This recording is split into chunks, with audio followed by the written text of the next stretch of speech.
Some Christians believe that God has given us the liberty to decide what day we want to observe as the Sabbath. They base this on Romans chapter 14 verse 5, which says, "One person esteems one day above another. Another esteems every day alike. Let each be fully convinced in his own mind."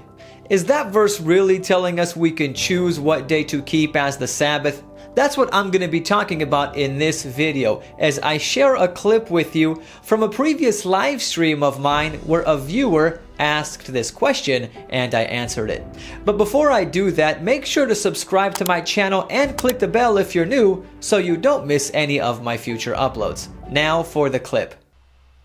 So Reagan said, "Hi, can you please explain Romans chapter 14 verse 5? Let's take a look at Romans chapter 14 verse 5 together. Now, this is what Romans chapter 14 verse 5 says, and this is a passage that is highly misunderstood, I think, generally in Christianity. It says, "One person esteems one day above another. Another esteems every day alike. Let each be fully convinced in his own mind." Now, I've heard some Christians say that this passage teaches that we can choose whatever day we want to be the Sabbath if we want to, or we can observe every day holy as the Sabbath. It's up to us. But that's not what it says. And I'm going to tell you why in just a second. But first, I'm going to bring up the context of this verse, because the context of it is going to help us gain a better understanding of what it's actually talking about. Specifically verses 5 and 6, I believe. And you will see that this is not talking about the Sabbath. So once again, one person esteems one day above another. Another esteems every day alike. Let each be fully convinced in his own mind.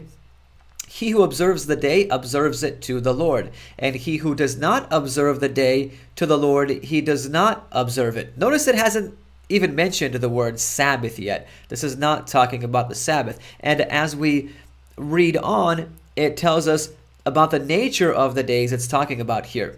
For example, in verse 6, it says, "He who eats, eats to the Lord, for he gives God thanks. And he who does not eat to the Lord, he does not eat and give God thanks." Most likely, what I believe it's talking about here is fast days. You know, the Pharisees in Jesus' time believed it was more virtuous to fast on certain days than others. That's why in the parable of the Pharisee and the tax collector, the Pharisee said, "I fast twice a week."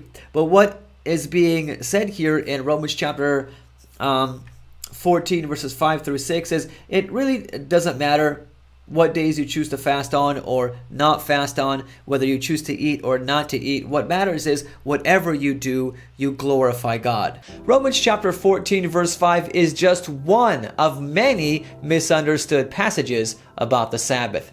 If you'd like to learn about more misunderstood passages about the Sabbath and what they really mean, click on the screen to watch my video entitled 10 Misunderstood Bible Verses About the Sabbath. If you enjoyed this video, feel free to like it and share it to help spread God's Word. Thank you for watching, and God bless you.